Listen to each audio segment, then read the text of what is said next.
Shalom Jemaat GBI Citra Family yang terkasih di dalam Tuhan. Pada bulan Juli, dalam tema baru, kita akan belajar mengenai gaya hidup berkomunitas. Mari kita siapkan hati kita yang terbaik untuk beribadah kepada Tuhan. Namun sebelumnya, mari kita simak pengumuman GBI Citra News minggu ini. Kami mengucapkan selamat datang bagi saudara yang baru pertama kali bergabung bersama kami pada ibadah hari ini. Anda tentunya bukan orang asing. Kami mengundang saudara untuk dapat mengikuti ibadah minggu selanjutnya dan bergabung menjadi jemaat GBI Citra Family jika belum memiliki tempat beribadah yang tetap. Kami sangat menanti kehadiran saudara berikutnya. Ibadah New Normal GBI Citra 1 diadakan setiap hari Minggu pukul 8 pagi dan ibadah online dapat diakses pukul 6 sore.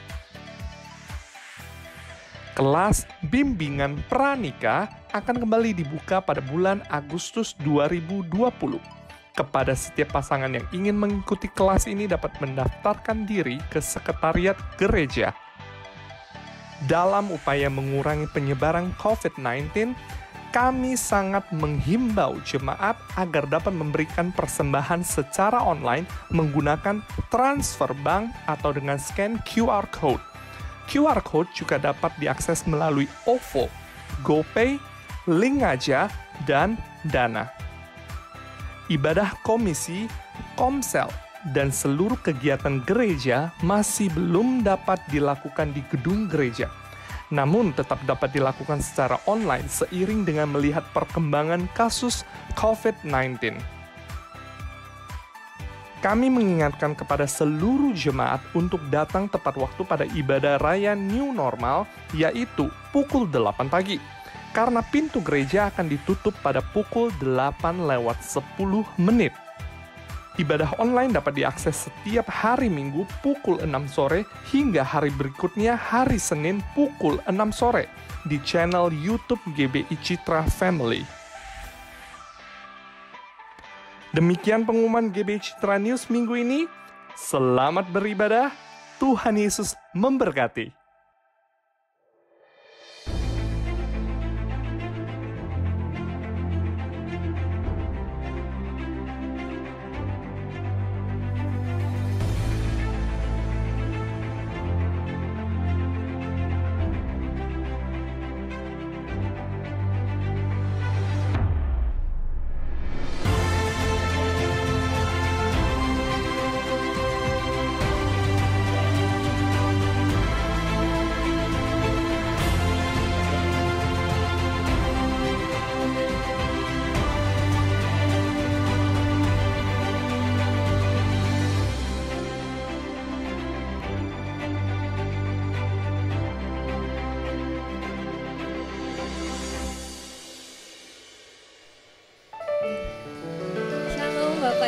Saudara-saudari jemaat yang dikasihi oleh Tuhan, baik yang berada di tempat ini maupun yang menyaksikan secara online, kita bersyukur kalau hari ini kita masih boleh beribadah, sungguh itu merupakan anugerah Tuhan, amin. Amin. Mari karenanya sebelum kita masuk dalam ibadah kita mau bersatu terlebih dahulu di dalam doa. Ya Bapak, terima kasih Tuhan, Bapak kami yang begitu baik. Kalau pada hari ini Tuhan kami masih Engkau berikan nafas kehidupan ya Bapak.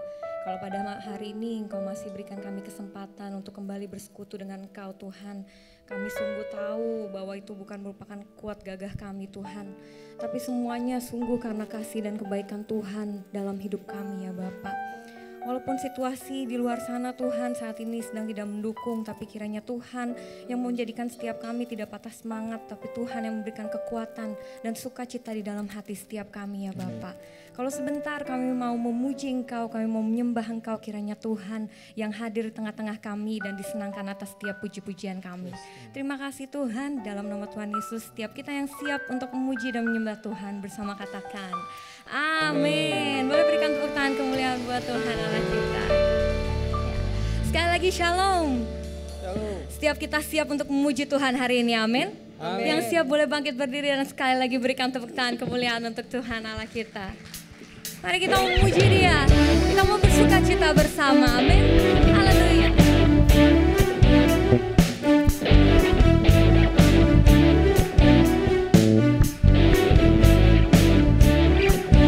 Mari katakan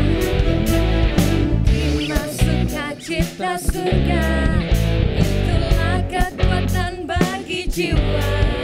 Ku dapat rasakan kasih-Nya di tengah badai yang bergelora. Terima sukacita surga, itulah kekuatan bagi jiwa. Ku dapat saksikan kuasa-Nya, taklukkan badai yang bergelora. Mari bersama.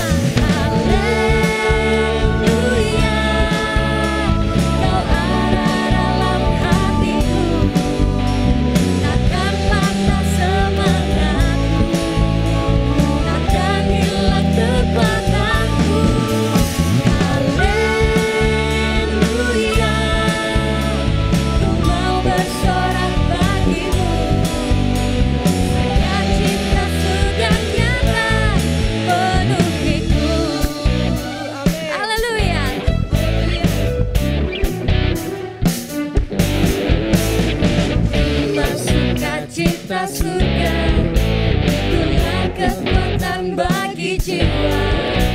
Ku dapat rasakan kasih-Nya di tengah badai yang bergelora. Terima sukacita surga, itulah kekuatan bagi jiwa. Ku dapat saksikan kuasa-Nya, taklukkan badai yang bergelora. Mari bersama.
Pujian kami Tuhan. Sekali lagi katakan.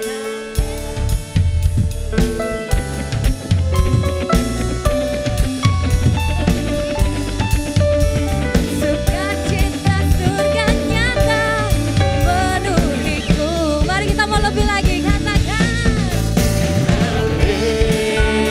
Haleluya, Kau ada dalam hatiku. Takkan patah semangatku, takkan hilang kekuatanku. Haleluya, Kau tetap bersorak untukmu Tuhan. Sukacita surga nyata penuhiku. Sukacita surga nyata penuhiku. Mari yang bersukacita katakan. Sukacita surga nyata penuhiku. Amin.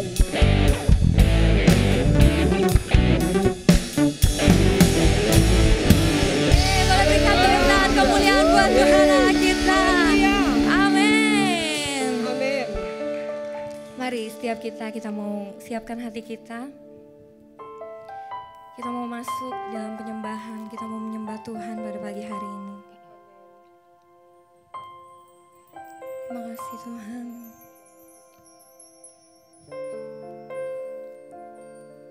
Kalau Engkau selalu berada bersama kami Tuhan. Kau ada bersamaku di setiap musim hidupku.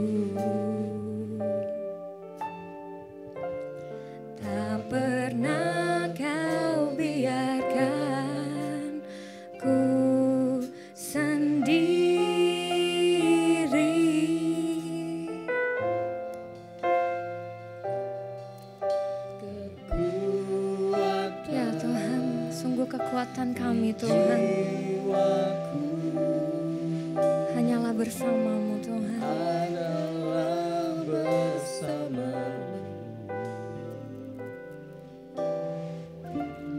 Tak pernah ku ragukan kasih-Mu.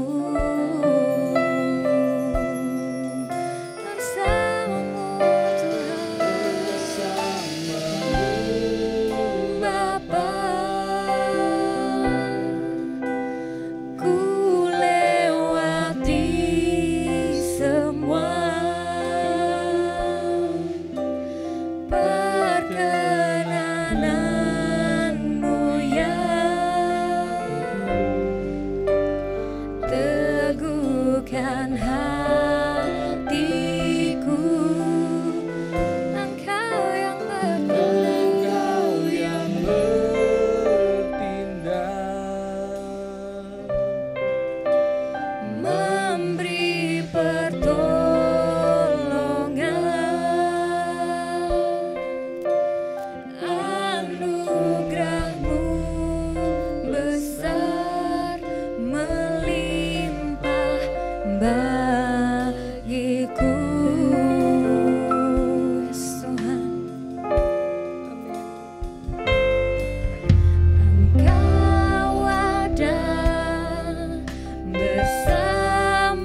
yang bertindak Tuhan.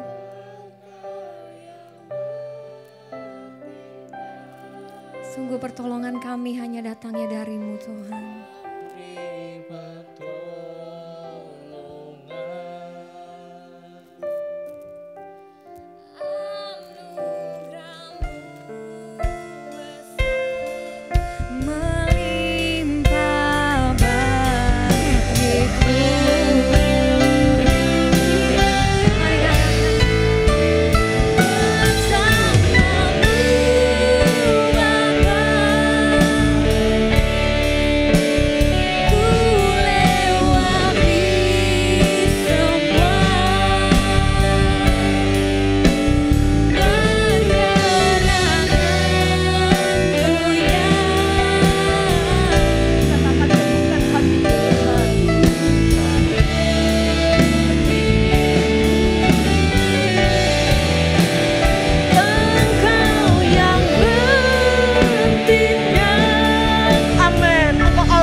Rasakan anugerah Allah, berikan kemuliaan, berikan tepuk tangan bagi Allah kita. Haleluya, haleluya, terima kasih Tuhan. Sungguh rahmat-Mu selalu baru setiap pagi. Terima kasih untuk anugerah-Mu yang melimpah. Tidak cukup kata-kata dan lidah kami untuk melukiskan kasih dan kebaikan Tuhan. Engkau cukup buat setiap kami Tuhan. Pagi hari ini setiap kami ada di tempat ini karena kami sangat membutuhkan Engkau. Tidak ada yang terkecuali di antara kami, semuanya membutuhkan Engkau. Dan kami percaya firman kebenaran-Mu itu bukan hanya menghidupkan kami, tetapi juga menumbuhkan iman kami. Berikan hati yang lapar dan haus akan Engkau pagi hari ini. Sehingga kembali pagi hari ini kami berjumpa sekali lagi berjumpa dengan pribadi-Mu yang ajaib. Kami boleh berjumpa dengan Injil-Mu. Karena Injil-Mu itu adalah kekuatan Allah yang menyelamatkan, yang sanggup untuk mentransformasi hidup kami. Jadikan hati kami tanah yang subur, sehingga benih yang terbaik boleh jatuh di tanah yang tepat, menghasilkan buah dan memberkati banyak orang. Terima kasih Tuhan, kiranya pengurapan Allah turun atas hamba-Mu dan atas seluruh umat-Mu yang mendengarkannya pagi hari ini. Segala kemuliaan pujian hanya bagi Tuhan, Allah yang layak menerima semuanya itu. Haleluya. Di dalam nama Tuhan Yesus, setiap kita yang siap untuk menerima berkat Tuhan lebih lagi katakan bersama-sama, amin. Sekali lagi beri tepuk tangan buat Allah kita yang luar biasa. Haleluya. Silakan duduk. Shalom jemaat Tuhan. Semuanya dalam keadaan sehat. Shalom juga untuk jemaat yang ada di rumah. Puji Tuhan, kita mengucap syukur kalau pagi hari ini kita bisa beribadah bersama-sama. Tema gereja kita bulan ini adalah gaya hidup berkomunitas. Mari kita membuka di dalam Kisah Para Rasul pasal 2 ayat yang ke-41 sampai yang ke-47. Kita akan baca keseluruhan perikop dengan judul cara hidup jemaat yang pertama. Kisah Para Rasul pasal 2 ayat 41 sampai yang ke-47. Kita akan baca secara bergantian. Saya akan baca ayat 41 dan ayat yang ganjil. Bapak Ibu Saudara baca ayat yang ke-42 dan ayat yang genap. Dan ayat yang ke-47 kita baca bersama-sama. Iman timbul dari pendengaran-pendengaran akan firman Kristus. Cara hidup jemaat yang pertama. Orang-orang yang menerima perkataan itu memberi diri dibaptis dan pada hari itu jumlah mereka bertambah kira-kira 3.000 jiwa. Silakan.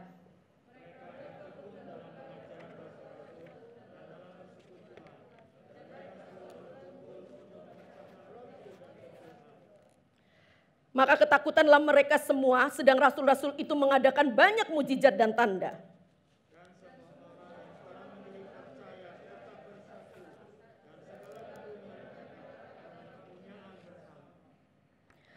Dan selalu ada dari mereka yang menjual harta miliknya, lalu membagi-bagikannya kepada semua orang sesuai dengan keperluan masing-masing.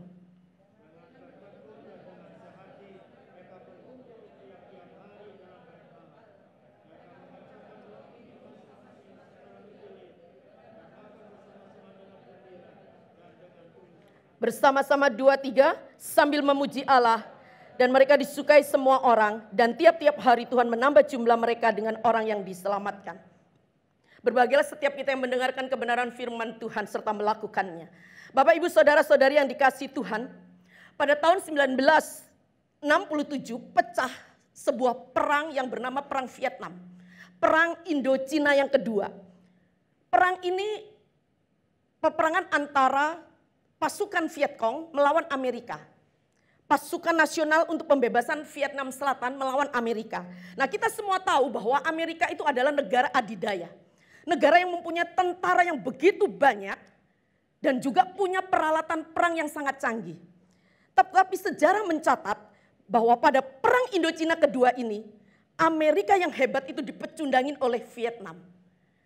Hanya Vietnam satu-satunya negara yang tidak sanggup dikalahkan oleh Amerika. Ini yang menjadi pertanyaan kita, apa sih strategi perang, apa yang dilakukan, yang digunakan oleh tentara Vietnam, tentara Vietcong, sampai mereka bisa mengalahkan negara Amerika. Ceritanya begini ceritanya. Gitu ya. Ternyata ketika mereka sedang berperang, lalu ada banyak tentara dari Amerika itu yang ditawan oleh pasukan Vietcong, ditangkap, lalu dimasukkan ke dalam sebuah sel yang besar. Mereka di sana disiksa tentara Amerika ini. Tetapi ketika diselidiki meskipun mereka dianiaya, disiksa sedemikian rupa, ternyata tentara Amerika ini masih bisa bertahan. Mereka tuh nggak tewas begitu.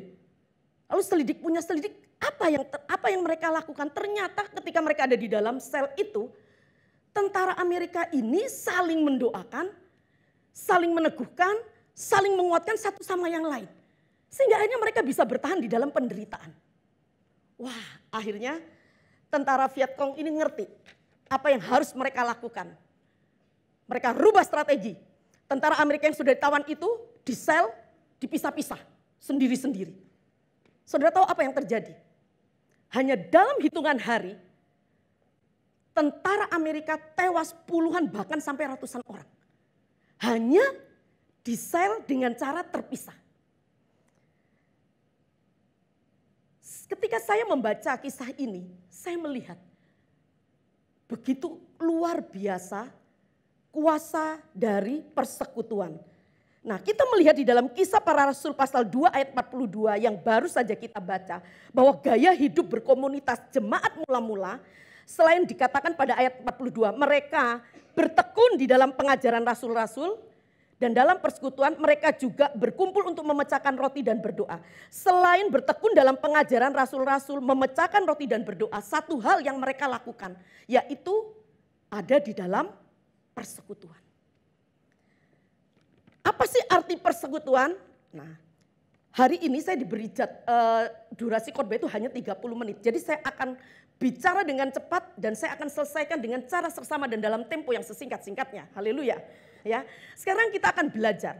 Kalau kita ingin punya gaya hidup berkomunitas, salah satunya yang harus kita miliki, kita harus hidup di dalam persekutuan. Katakan persekutuan. Nah, sekarang kita akan belajar apa sih arti persekutuan ini. Karena kalau kita tidak mengerti artinya, maka apapun yang kita lakukan pasti akan salah. Kalau kita ditanya, kalau biasanya saya atau mungkin saudara ditanya, menurut kamu persekutuan itu apa? Biasanya kita akan jawab, ya pokoknya yang kumpul-kumpul itu persekutuan. Ya kan? Itu bukan persekutuan, itu arisan emak-emak. Ya biasanya kita kan begitu kan ya.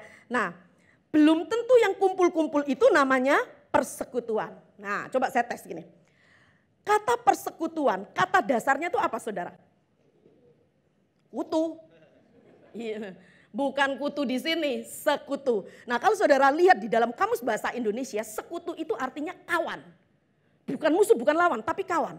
Nah sekarang kalau dikatakan persekutuan itu ya pokoknya kumpul-kumpul, saya mau tanya. Kalau ibu-ibu pergi ke pasar, di pasar itu ada banyak penjual di sana yang datang di tempat yang sama dan datang mungkin kurang lebih jamnya sama. Tapi saya mau tanya, itu persekutuan tidak? Enggak, kenapa? Karena bersaing, betul enggak?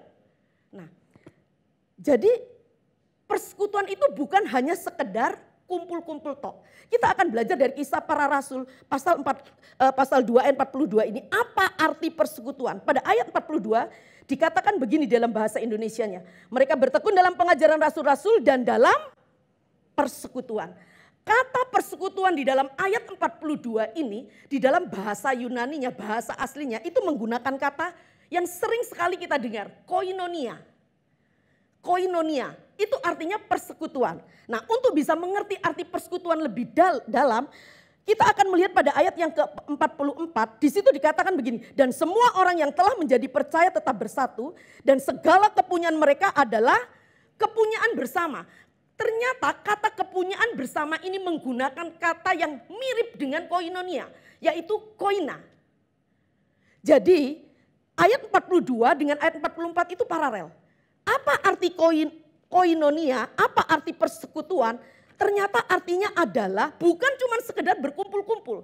Tapi persekutuan, koinonia itu artinya pertama, harus berpartisipasi. Jadi kalau hanya kumpul-kumpul tapi tidak ada partisipasinya, itu bukan persekutuan. Mengambil bagian dalam suatu pekerjaan, nah itu berpartisipasi. Contoh, misalkan gereja kita sedang mengadakan kerja bakti ya. Lalu saudara datang, ada yang ambil sapu, nyapu, ada yang ngepel, ada yang lap-lap kaca, bersihin alat musik. Itu namanya persekutuan. Kenapa? Karena setiap kita mengambil bagian, berpartisipasi. Kecuali kalau saudara datangnya belakangan, partisipasinya cuma makan. Itu lain lagi ceritanya ya. Nah, jadi arti persekutuan, koinonia, kita nih harus mengerti. Itu artinya begitu, berpartisipasi, mengambil bagian dalam sebuah pekerjaan. Lalu arti yang kedua, persekutuan koinonia itu adalah membagi apa yang kita miliki kepada orang lain yang membutuhkan. Itu koinonia. Jadi kalau persekutuan cuman kumpul tanpa membagi sesuatu kepada orang lain yang membutuhkan, itu bukan persekutuan. Itu perkutuan. Ngerti ya? Jadi dari definisi ini saya melihat bahwa wah ternyata selama ini kita mengerti arti kata persekutuan itu banyak distorsi, banyak perubahan makna. Harusnya persekutuan itu bukan hanya sekedar kumpul-kumpul. Baik mau di gereja, di kantor, di keluarga. Harus ada apa? Partisipasi dan harus ada apa? Saling membagi. Oke, nah sampai di sini kita mengerti ya. Nah kita akan belajar lanjut. Kalau kita sudah mengerti arti persekutuan, arti koinonia sebagai salah satu gaya hidup berkomunitas jemaat mula-mula. Nah kita akan belajar lebih masuk lagi. Apa yang dilakukan oleh jemaat mula-mula dengan gaya hidup berkomunitasnya ini. Yaitu melalui persekutuan. Caranya bagaimana? Nah kita melihat ternyata dari perikop yang kita baca ini, jemaat mula-mula melakukan dengan cara memberi. Katakan memberi.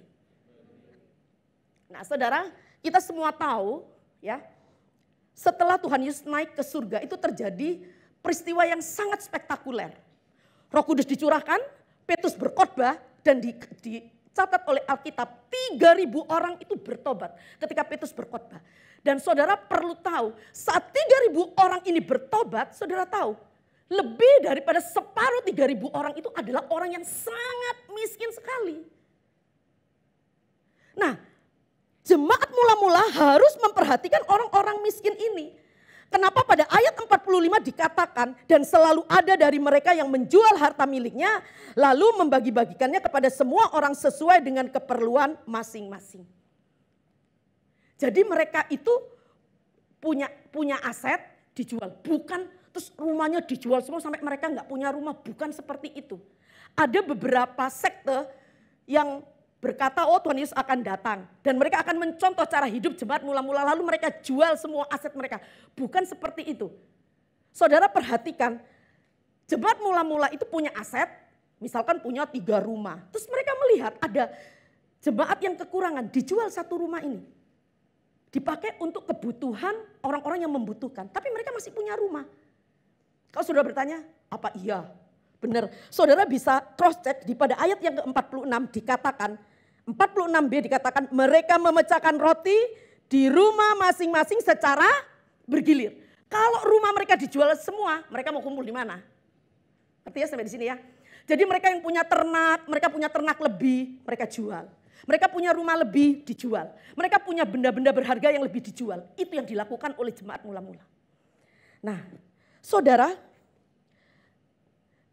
apa yang dilakukan oleh jemaat mula-mula ini beda sekali dengan sebuah masyarakat yang terkenal hari itu, yaitu masyarakat Qumran. Kenapa dilakukan oleh jemaat mula-mula? Jadi sedikit informasi, hari itu ada yang disebut namanya masyarakat Qumran. Masyarakat Qumran ini mereka adalah orang Yahudi saleh yang tinggal di daerah Laut Mati. Ketika mereka memutuskan untuk tinggal di dalam kumpulan ini, ada aturannya. Aturannya apa?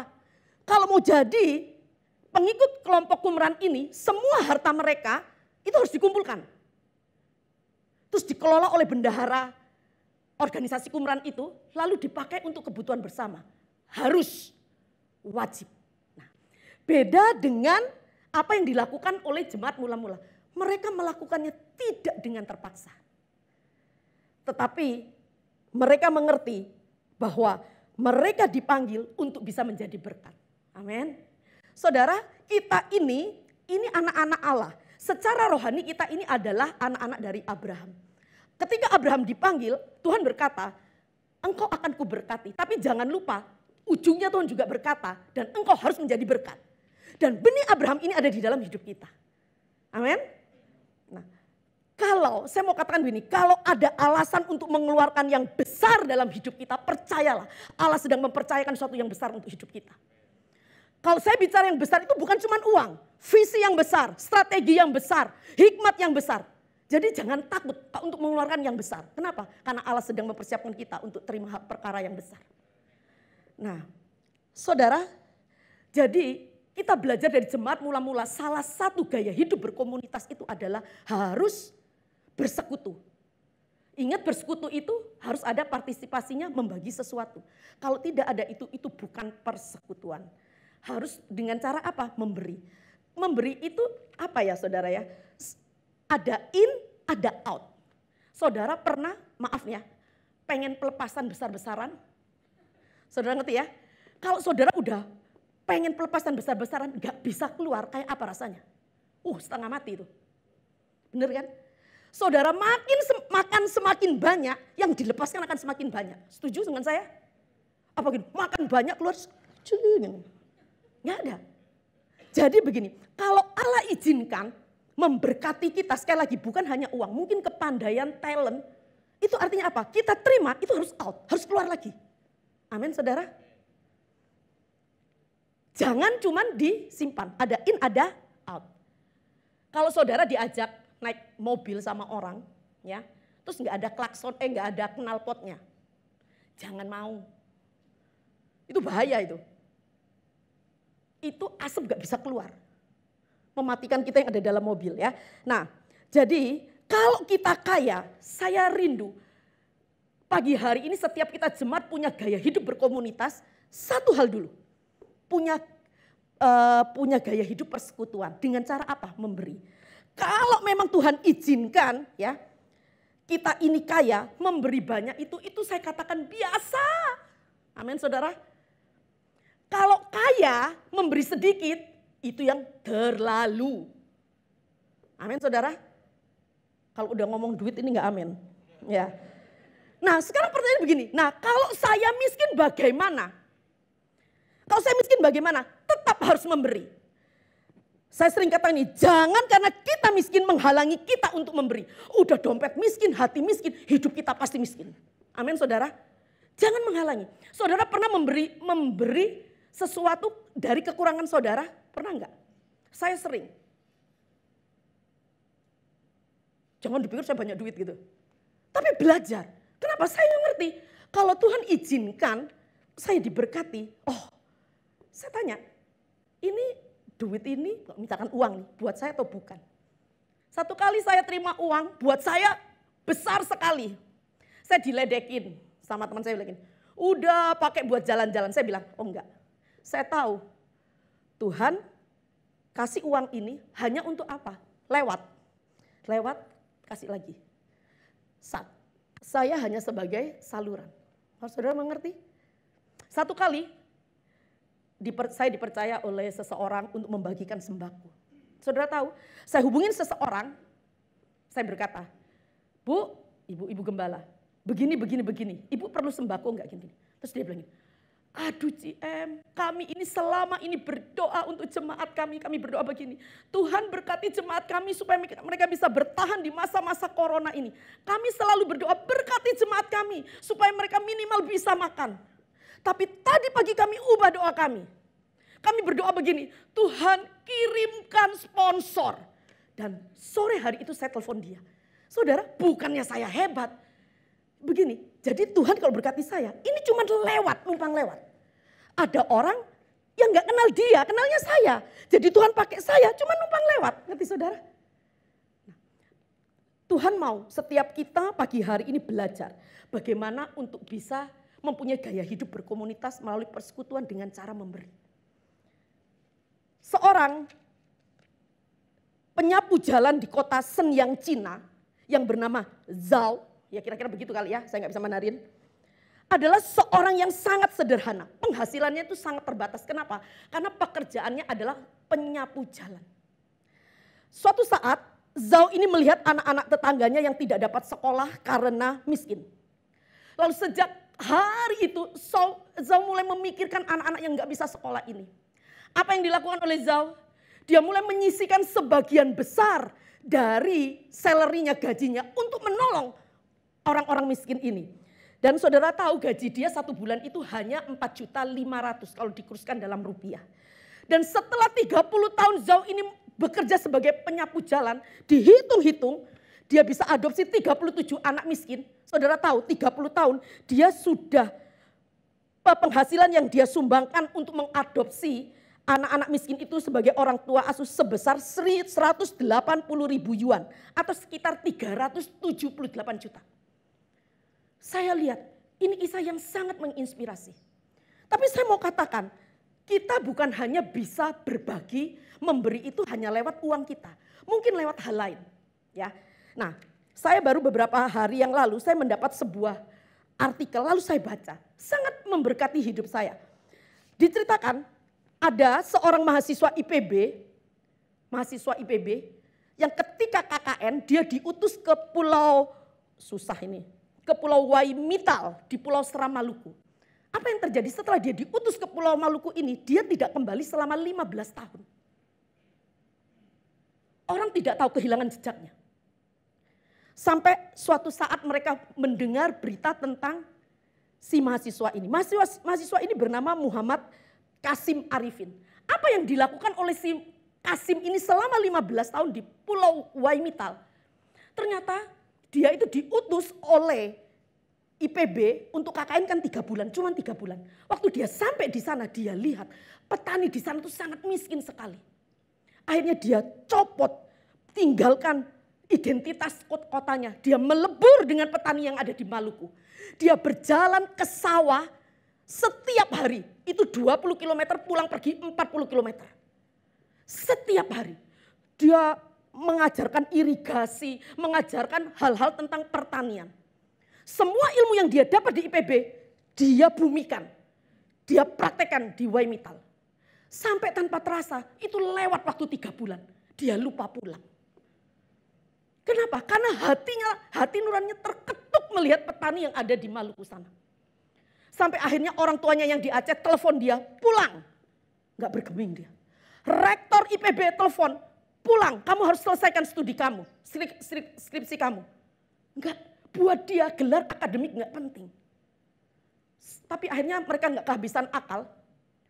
Salah satu sahabat daripada si Kasim ini, Saleh Widodo kalau enggak salah namanya, disuruh diutus ke Maluku untuk jemput si Kasim ini. Akhirnya dengan terpaksa si Kasim ini kembali ke Bogor dan ke Jakarta. Saudara tahu, sampai di Jakarta, sampai di Bogor, Rektor berkata, lanjutkan skripsi kamu. Gak perlu, saya sudah lama gak kuliah, saya gak bisa nulis skripsi. Akhirnya seorang temannya berkata, kamu cerita aja. Kita akan buat sebagai skripsi kamu. Dia cerita 28 jam. Dan saudara tahu teman-temannya yang mendengar cerita tentang si Kasim ini. Sambil menulis, itu basah air mata mereka.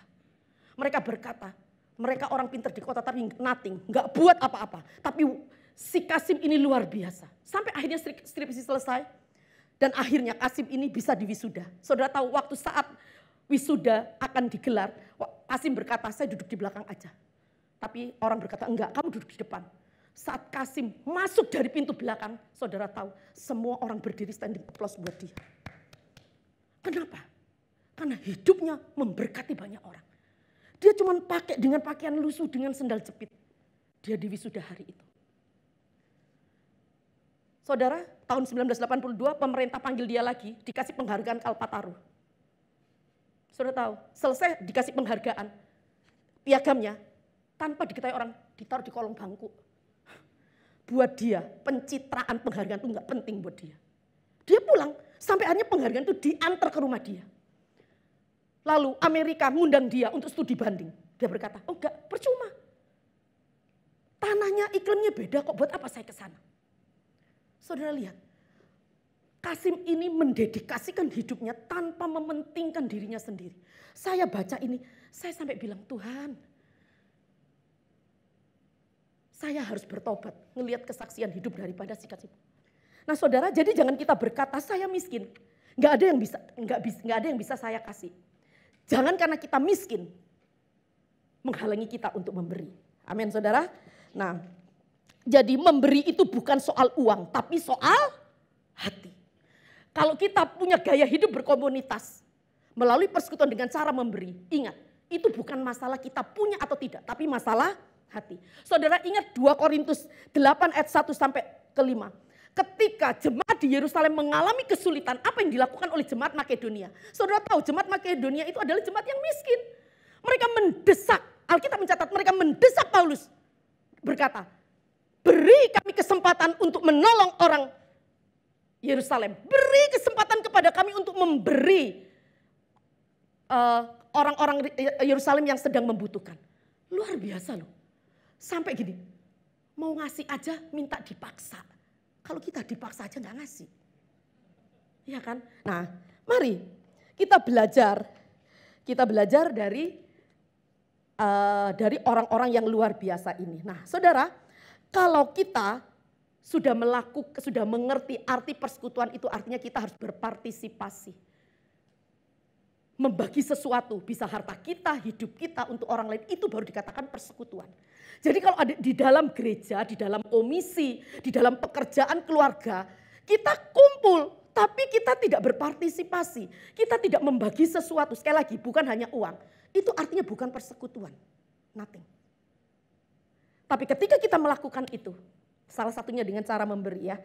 Karena kalau mau khotbah banyak, poin banyak, nggak selesai ya. Lah, apa yang terjadi? Kita melihat impact daripada gaya hidup berkomunitas melalui persekutuan itu. Impactnya adalah ayat 43 dikatakan. Maka ketakutanlah mereka semua, sedang rasul-rasul itu mengadakan banyak tanda dan banyak mujizat dan tanda. Impactnya apa? Kalau kita memiliki gaya hidup berkomunitas, dikatakan orang akan takut. Kalau bahasa aslinya itu lebih jelas, kagum bukan takut. Orang akan kagum dengan gereja Tuhan. Orang akan kagum dengan orang percaya. Kenapa? Karena ada banyak tanda-tanda ajaib dan mujizat yang dilakukan oleh para rasul. Nah saudara, gaya hidup berkomunitas orang percaya ini, di mana kita harus memiliki persekutuan yang kuat dengan cara berbagi sesuatu, harus ada kontribusinya. Ini harus kita lakukan. Amin. Nah saudara, sebelum waktu saya habis, sudah habis ya. Saya selesai. Saya ingin memberikan informasi. Di tengah-tengah masa corona ini, ketika kita sudah mulai ibadah online, kami dari staf ABI itu bingung, mau gimana? Mau tidak mau harus online, karena apa? Kalau komisi yang lain itu masih bisa nebeng di ibadah online umum, betul ya? Tapi kalau anak-anak nggak bisa, konsumsinya beda. Akhirnya kami dari staf ABI ini memulai membuat ibadah online. Saudara yang mengikuti ibadah ABI online, saudara bisa tahu itu. Dan saudara, tanpa disangka, ini semua karena anugerah Tuhan. Kalau saudara boleh cek di dalam YouTube, channel GBI Citra Family ya, dari ibadah online ABI, viewersnya, penontonnya itu sudah hampir mencapai 1.000 penonton. Ya boleh kasih tepuk tangan. Gini, saya sangat apresiasi sekali untuk tim ABI yang bekerja dengan luar biasa. Maksud gini, kenapa saya harus cerita ini? Ternyata gini, di tengah-tengah masa-masa yang sulit seperti ini, kita tetap bisa jadi berkat.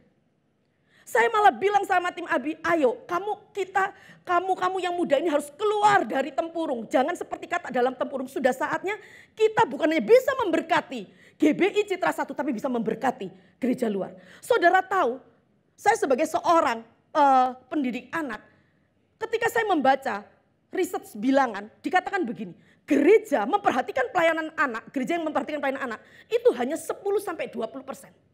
Bayangin saudara. Memang pelayanan anak itu di mana-mana tidak ada yang memperhatikan. Kenapa? Duit gak masuk, duit keluar iya. 10-20%. Dan mirisnya waktu saya ikuti riset daripada riset bilangan ini, saat corona, gereja yang masih punya ibadah sekolah minggu itu hanya 1-2%. Miris enggak? Padahal kita sering gembar-gembor. Mereka adalah generasi yang akan melanjutkan kita. Di mana? Nah, ini kerinduan saya. Saya bilang sama tim ABI, ayo kita mulai bukan untuk pencitraan. Hari ini bukan waktunya untuk pencitraan. Hari ini bukan waktunya untuk cari nama. Tapi hari ini waktunya untuk kita peduli dengan orang lain. Amin. Loh saudara, kita nggak bisa jangkau mereka. Kalau memang lewat ibadah online, ada banyak jiwa-jiwa dimenangkan buat Tuhan. Kenapa tidak? Malah kami sempat berpikir bagaimana nanti kalau sudah offline, apakah online akan terus berjalan. Kalau memang sampai bisa memberkati, ya memang itu harus dilakukan. Nah, cuman jujur sekali. Kita ini, ya mungkin Pak Sutanto, Denny, siapa yang lainnya. Kita tahu keterbatasan multimedia kita, betul ya? Saudara kalau lihat ibadah online ABI, itu mereka pernah syuting itu di lapangan parkir. Masya Allah, astagfirullahaladzim. Tapi itu mereka lakukan loh. Saya acung jempol buat mereka. Itu tag-nya sampai beberapa kali, kenapa? Saya nggak ngerti lah. Karena green screen-nya kecil lah, karena kameranya tidak memadai, saya nggak ngerti lah. Terus kemarin kita ngomong, ini bagaimana ini? Karena sekarang sudah mulai bekerja, kita tidak punya waktu. Harus nggak bisa setiap minggu prepare satu video, harus sekali. Beli saya bilang, mau gimana lagi? Masa mau nyolong? Harus beli green screen yang besar. Supaya ya bukan cuma WL, apalagi kalau WL-nya kayak Yosua yang gede gitu, habis itu langsung layar. Kalau mau perlu orang banyak, itu kan harus green screen-nya besar. Dan ternyata di searching, waduh itu ternyata sulit punya studio rekaman. Pencahayaannya mesti begini. Pokok total 10 juta. Oh saya bilang kecil, saya bilang. Amin saudara. Ya kalau uang gak ada yang amin. Tapi saya mau bilang begini loh saudara. Gini, apa yang bisa kita lakukan untuk bisa memiliki gaya hidup berkomunitas melalui persekutuan ini? Harus berkontribusi kita. Ayo, saya rindu meskipun di tengah-tengah situasi seperti ini, kita tetap memberikan yang terbaik untuk Tuhan. Amin. Saudara, kita nggak bisa cuma di gereja nyanyi, angkat tangan. Nggak bisa kayak begitu. Tapi harus ada kontribusinya. Percuma di gereja didoain jatuh gubrak. Bangun, doain lagi, gubrak jatuhin. Tapi nggak ada kontribusinya, mending nggak usah bangun. Bener nggak? Harus ada kontribusi supaya apa? Kita memaknai arti persekutuan koinonia.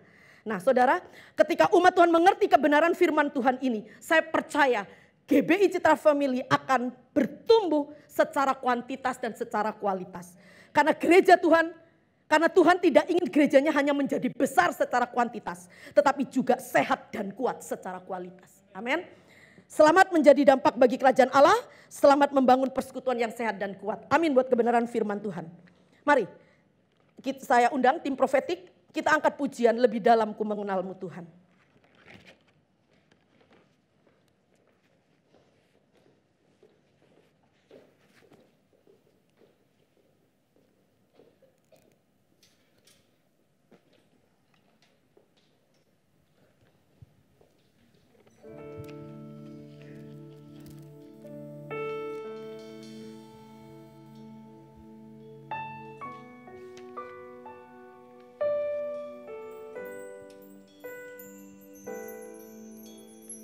Angkat pujian ini bersama-sama.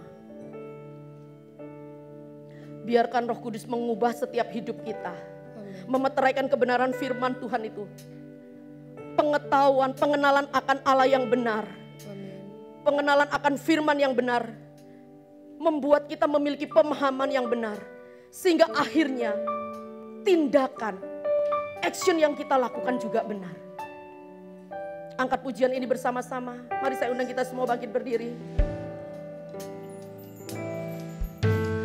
Lebih dalam ku mengenalmu. Rasakan kasih Tuhan siang hari ini. Satu hal ku tahu, Kau tak lepaskanku. Ingat akan kasih dan kebaikan Tuhan. Kasih-Mu mengejar langkahku. Pandang ke depan. Masa laluku tunduk dalam anugerah-Mu.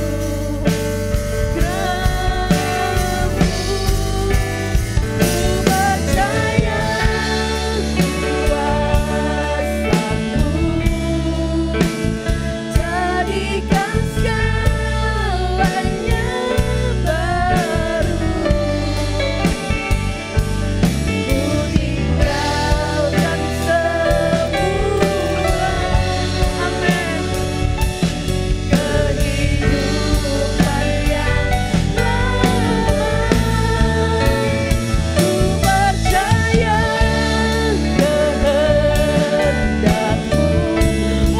Hati setiap kami Tuhan.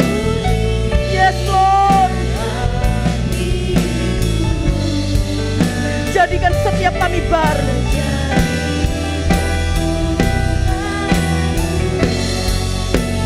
Sesuai dengan kehendak.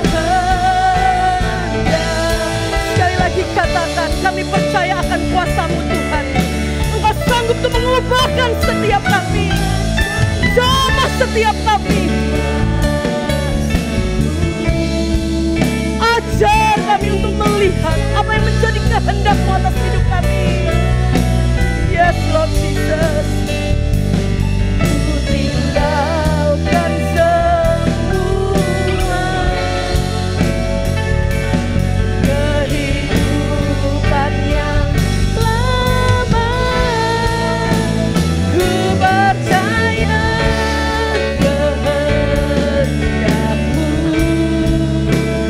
yang memurnikan hatiku, menjadikanku baru sesuai dengan kehendak-Mu. Sesuai dengan kehendak-Mu Tuhan. Sesuai dengan kehendak-Mu. Sekali lagi katakan sesuai dengan kehendak-Mu Tuhan.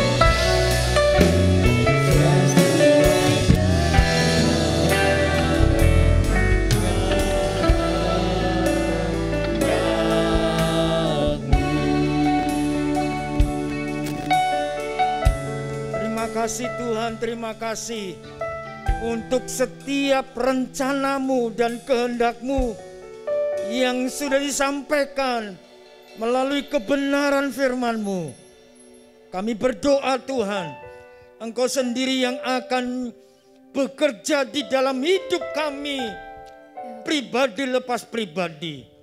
Dan ketika kami mempunyai gaya berkomunitas melalui persekutuan, di dalam persekutuan kami terlibat dan bahkan kami dapat memberikan sesuatu yang ada pada kami kepada orang lain, sehingga orang lain yang lemah dikuatkan, Sehingga orang lain yang sakit disembuhkan. Sehingga orang lain yang tidak berdaya, Engkau memberikan kekuatan dan bahkan kemenangan kepada mereka. Kami berdoa kiranya kuasa dan kehendak-Mu itu terus bekerja di dalam setiap kami. Dimanapun kami berada, kami dapat melakukan sesuatu untuk mempermuliakan Tuhan dan memberkati banyak orang. Kami berdoa, Engkau juga yang mengurapi hamba-Mu. Lebih lagi, Pendeta Marta, Tuhan urapi dengan pengurapan yang baru. Pakai lebih dahsyat untuk menyatakan kebenaran. Dan boleh menjadi berkat bagi banyak orang. Terima kasih Tuhan. Kami percaya sampai hari ini kuasa-Mu terus akan bekerja di tengah-tengah kehidupan kami, di tengah-tengah COVID-19 yang masih ada. Kami percaya kuasa-Mu juga bekerja sehingga setiap kami boleh menjadi berkat bagi banyak orang dimanapun kami berada. Dalam situasi apapun juga nama Tuhan dipermuliakan. Karena itu Bapa, Engkau sendiri yang terus menyertai setiap kami. Engkau sendiri yang akan mengurapi setiap kami. Sehingga segala sesuatu yang kami lakukan boleh menyenangkan hati Tuhan dan memberkati banyak orang. Ketika kami juga terlibat di dalam pekerjaan Tuhan, melalui persembahan yang sudah kami bawa pun, kami berdoa Tuhan yang menguduskan dan memberkatinya. Bahkan kami rindu pelayanan anak yang ada di tempat ini akan terus berkembang dan boleh menjadi berkat lebih lagi bagi banyak anak-anak yang lain. Dan Tuhan yang akan memberkati setiap kebutuhan yang ada. Terima kasih Tuhan, ketika sebentar kami akan kembali ke tempat kami masing-masing. Kiranya Engkau terus akan berserta dengan kami dan memberkati setiap hidup kami dimanapun kami berada. Karena itu, saudara yang diberkati Tuhan, mari kita mengangkat tangan kita dan mengarahkannya kepada Kristus yang menjadi sumber segala berkat. Tuhan memberkati engkau dan melindungi engkau. Tuhan menyinari engkau dengan wajah-Nya dan memberi engkau kasih karunia. Tuhan menghadapkan wajah-Nya kepadamu dan memberi engkau damai sejahtera. Kiranya damai sejahtera daripada Allah Bapa yang Maha Kuasa, kasih setia yang kekal dari Tuhan Yesus Kristus, serta penyertaan dan pimpinan yang sempurna dari kuat kuasa Roh Kudus memberkati dan menyertai kita sekalian mulai hari ini sampai Maranatha, Tuhan Yesus datang yang kedua kali. Dalam nama Tuhan Yesus kami mengucap syukur.